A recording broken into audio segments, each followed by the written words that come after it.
Au sommaire de cette session d'information, l'équipe des ripostes contre la pandémie à coronavirus a notifié que 537 personnes ont été guéries du Covid-19 en République démocratique du Congo et les cumuls au pays est de 3878 cas confirmés. Vous suivrez les détails dans ce journal. Dans les dossiers procès 100 jours, Vital Kamerhe et Jamal restent en prison. Le tribunal a rejeté à nouveau leur demande de remise en liberté provisoire.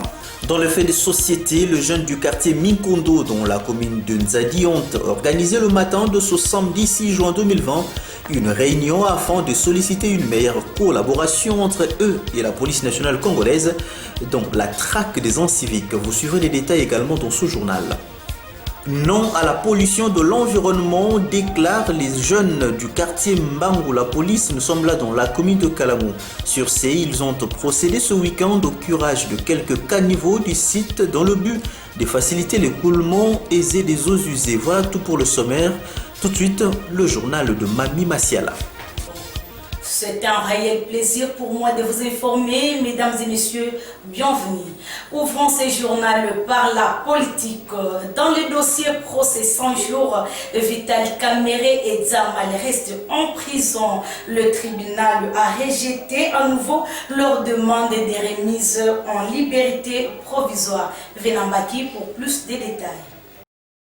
Le directeur de cabinet du chef de l'État, Vital Kamerhe, et Sami Jamal, responsable des sociétés Sami Bossa RL et USMAL, restent en détention à la prison centrale de Makala. En effet, siégeant en audience foraine à la prison centrale de Makala, la chambre du conseil des tribunaux de grande instance de Kinshasa-Gombe a une nouvelle fois rejeté leur demande de remise en liberté provisoire. C'est dans l'après-midi du vendredi 5 juin 2020 que le tribunal a rendu son verdict, quelques heures seulement après la fin de l'audience marquant la fin de l'instruction de leur dossier. La prochaine audience de ces procès inédits aura lieu le 11 juin pour les plaidoiries. Le jeudi 4 juin dernier, près d'une dizaine de témoins et renseignants ont défilé devant le tribunal. Parmi eux, des anciens ministres, des agents de l'administration publique, des conseillers à la présidence, ainsi que des membres de la famille de Vital Kamerhe. Restons dans ce chapitre du procès 100 jours de Vital Kamerhe et ses deux autres co-accusés qui suscitent des très vifs remous. Les audiences des témoins du jeudi dernier témoignent les climats très délétères qui règnent au sein de la présidence, estiment plusieurs observateurs de la scène politique congolaise. Une fois de plus, Venambaki pour les détails. Pour Roger Lumbala, ancien ministre des Relations avec le Parlement, ce procès marque un divorce entre UDPS et UNC, deux principaux partis qui pilotent le cap pour le changement cash. UDPS, UNC, le divorce est irréversible avec le procès de 100 jours. Par fidélité et solidarité à Vital Kamerhe, les membres de l'UNC du gouvernement doivent démissionner en bloc. Sinon, c'est de l'hypocrisie envers Fachi et de la trahison envers Kamerhe, peut-on lire sur mediacongo.net. Marcelin Bilomba, conseiller spécial du chef de l'État en matière des finances, était aussi invité par le tribunal pour témoigner sur ces dossiers. Prenant la parole, ce dernier a fustigé le tripatouillage et le manque de transparence dans la gestion du programme de 100 jours. Il s'est attaqué à la conception du programme de 100 jours et à son concepteur Kamerhe. Ces déclarations n'ont laissé indifférents les directeurs de cabinet du chef de l'État. Le ministère public ainsi que la défense de Vital Kamerhe ont balayé d'un revers de la main le document de la Robanque brandi par Sier Bilomba qui ne portait pas de référence crédible de cette institution bancaire. Par rapport au procès 100 jours de Vital Kamerhe, que pensent donc les partisans et sympathisants de l'INC section Boma? Monsieur Tiendou Mambweni livre son opinion. Il est au micro de Blaise Poba et Nourrisson Kassa. Nous avons suivi avec beaucoup d'attention l'évolution du procès du programme de 100 jours. Je crois depuis l'aventure, nous avons suivi, il y avait autant de témoins qui ont passé. Mais hélas, parce que nous avons vu comment les témoins ont passé pour témoigner Chose étonnante, il y a un conseiller du président qui est conseiller principal. Pour moi, c'est dissonant lorsque un conseiller du chef de l'État qui est en train de livrer les secrets d'État. Donc par là, ça m'a effrayé un peu. Mais sinon, l'ensemble, vraiment, c'est un procès vraiment purement équitable. Mais moi, je crois que dans l'entrée de jeu, je vous ai déjà dit que tout le monde nous avons suivi avec beaucoup d'attention. Nous avons dit que c'est un procès. En droit, on dit ceci, c'est un problème de preuve. Donc aujourd'hui, nous avons nos pièces. Nous avons nos pièces, tout le monde a suivi. On a invité le ministre des Finances, le gouverneur de la Banque centrale. Et comment les chaînes de dépenses ont été évoluées. Donc, quant à nous, nous avons des preuves, ne vous en faites pas. Nous attendons la plaidoyer les trois. Tout à fait autre chose, mesdames et messieurs. L'Assemblée nationale, qui est composée des députés nationaux, a prolongé une nouvelle fois l'état d'urgence de 15 jours au cours de la plénière tenue le vendredi 5 juin 2020 sous la houlette de la présidente de la Chambre basse du Parlement, Janine Mabunda Lioko. 60 sur 67 élus présents ont décidé de l'adoption de la loi portant prorogation de l'état d'urgence sanitaire décrété le 20 mars dernier par le chef de l'État. Aussitôt, la dite loi a été envoyée à la Chambre haute du Parlement pour la seconde lecture avant que le président de la République ne puisse la promulguer. Et pour cette prolongation, la population bomatracienne n'est pas restée indifférente. Elle s'est exprimée en ces termes. Réaction toute là, donc l'État qui est là qui menace. Donc quand on a qui peut prolonger ba mambo neti sa mona mametala na buketi ya mavipi sa mona malaria ya coronavirus. Donc c'est que l'État bezaba kila kumona yina kina zona kuiza c'est pour continuer pour prévenir que la badele ina samu kibeto mibatela chatu oui c'est bon les fois na chatu na santé normal que pour dia mosi ya mfunu ke même ngera mbongo mais maladi kina ngesi place ba professeur Nkaka bena umona ina kuluta kule na bavila Nkaka donc kana par exemple na boma nje na mo grâce yake pour kumona ba kamingi ve donc samu ke l'État ku mega pour protéger nkangu nani samu na kunde metala coronavirus donc ndio umona ya uyimbi ve il y a qui peut prévenir malgré tout pas si mais tu me savais que il ne peut pas bénéficier à même bien que par rapport à mambo ya vitu kumona na bwana kama balo samu na muno donc nankango muno betina kusiamisa liambango ina leta kila kumona kila kontra ko aider beto était toujours d'accord ça moi. Propos recueillis par Blaise Poba et Justin Dungi. Parce que nous parlons de cette prorogation de l'état d'urgence sanitaire due à la présence de la pandémie du Covid-19, notons que sur l'ensemble du pays, 537 personnes ont été guéries du Covid-19 et le cumul au pays est de 3878 cas confirmés. Venambaki pour les détails. Depuis le début de l'épidémie déclarée le 10 mars 2020, le cumul des cas est de 3878, dont 3877 cas confirmés et un cas probable en République démocratique du Congo. Au total, il y a eu 82 décès, dont 81 cas confirmés et un cas probable, et 537 personnes guéries, a annoncé l'équipe de riposte dans son bulletin du vendredi 5 juin 2020. L'audit bulletin a indiqué aussi que 365 cas suspects détectés après investigation, 114 nouveaux cas confirmés, dont 110 à Kinshasa, la capitale, 3 au sud Kivu et 1 au Congo central. 440 échantillons testés, 25 nouvelles personnes sont guéries, un nouveau décès des cas confirmés, 2822 patients en bonne évolution. Les 11 provinces touchées par la pandémie reste Kinshasa, la capitale, avec 3502 cas, Congo central avec 211 cas, Sud Kivu avec 70 cas, Nord Kivu 53 cas, Okatanga avec 33 cas, Ituri et Kwilu 2 cas respectifs, Kwango, Olomami, Tchopo et Équateur 1 cas chacune.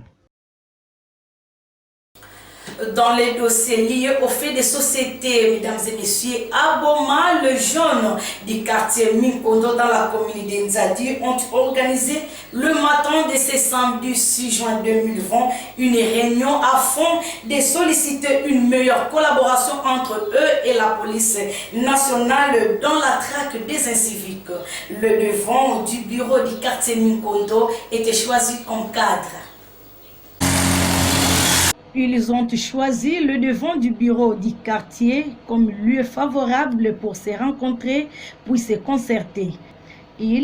Ce sont les jeunes de Minkondo dans la commune d'Enzadi qui se font les soucis de lutter contre les phénomènes Kuluna dans leur quartier. Ils ont tous répondu présents à l'appel du chef de cellule l'avant-midi de ce samedi 6 juin 2020 pour discuter au sujet de mesures à prendre afin de réussir leur projet. Mais na kilumba bubi ai ete vuta matondo mingi na wakuti wazuri ya wina ngeme mona chef de cellule na ba jeune nandi ya cellule nandi ba metuba c'est trop na kuweka ke quartier Minkondo yamekuma quartier rouge. Alors beti monso tume butuka awa beti me yontikila awa ba mambo yai beti zaba ya fait. C'est pourquoi bazona accompagner ba élément yai mekuiza. Même les commandants beti me kumina beti ya quartier Minkondo. Beti kena besoin na yandi parce que andi ke mutu mosi mezaba ki kisalu. Ki bazona ka vongisa ndi kwaku ba élément. Ba élément vandaka mingi ve. Mais le cas même avec l'élément, il me quand tu kandambu ndambu. Betu souhaiter ma ou les bienvenus. Na kuisa sadle betu kisal. Je ne sais pas comment on a wani mabet. Ba betu ke vanda suivre. Betu ke accompagner commandant na élément ya baou. Sachant qu'il sera difficile d'y parvenir eux seuls, les jeunes engagés dans cette affaire de ce coin de Boma sollicitent l'appui de la police nationale et se décident de dénoncer tout mouvement suspect dans leur contrée. Voilà qui justifie la présence du commandant Makiese accompagné de 2 de ses collaborateurs. Très déterminé de faire régner la paix au kilomètre 3, celui-ci appelle la population de leur faire confiance. C'est parce que au moins ici toye pona ko blagete mais toye nde pona musala amoni kem 3 et comme akina ba malobe belé ba makambe belé ko ya mabe mais lokola toyambi délégation ozo mona pembe na ngaya ba uti kisasa amsu ba uti matadi toye uniquement kaka pona ko sécuriser population awa na kem 3 parce que ndenge sangwe panzani partout et kem 3 boyo yangona décision zomaki na ba konzibanda kisasa ti matadi que non vraiment il faut qu'on maîtriser et si ka oyo na ba oyo baza ba officier pe élément bazawa qu'on maîtriser comme 3 pour kikulu on nous se bomba. Cette initiative de jeunes de Minkondo vise à faciliter les agents de l'ordre à exécuter aisément leur mission. Rappelons celle de sécuriser la population et ses biens. Non à la pollution de l'environnement, déclare le jeune du quartier Kimbangu, la police dans la commune de Kalamou. Sur ces, ils ont procédé ce week-end au curage de quelques caniveaux du site dans le but de faciliter l'écoulement des eaux. Regardez. Il a été observé depuis un moment qu'à Boma, plusieurs jeunes de certains quartiers ont pris la décision de revêtir leurs environs de belles robes en organisant des travaux d'assainissement. C'est dans cette optique que les jeunes résidents Mbangu, la police, dans la commune de Kalamou, ont procédé ce samedi 6 juin 2020 au curage des caniveaux de la place. Cet acte est encouragé car cette population juvénile dit non à l'insalubrité. Signalons que déchets et sable ont été évacués. Ce jeune craint d'être victime de plusieurs maladies dues à l'insalubrité et à des odeurs suffocantes que dégager ces caniveaux. Police ya mbangu place de tozali soki omoni biso après na soboye tozosala salongo tozosala ngo parce que eza kaka te mpona loyenge mais tozosala ngo mpona propriété.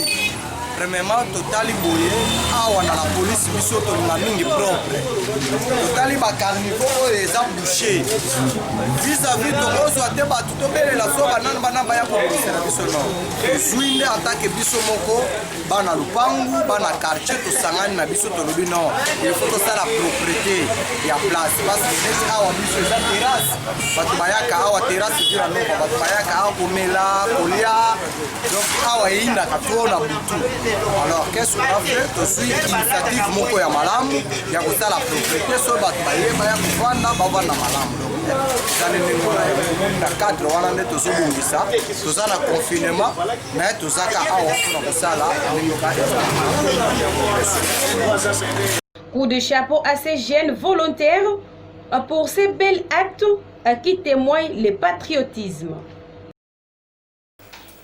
Dembangu la police, avançons d'un pas à Messilabé comme à l'accoutumée, la population juvénile de ce coin de Boma, elle, a rendu propre une maison transformée en poubelle publique se trouvant à proximité du bureau du quartier Tadi. Des herbes sauvages et les déchets ménagers ont été incinérés. Images et commentaires. C'est une mission continuelle, celle de rendre leurs milliers de vies salubres.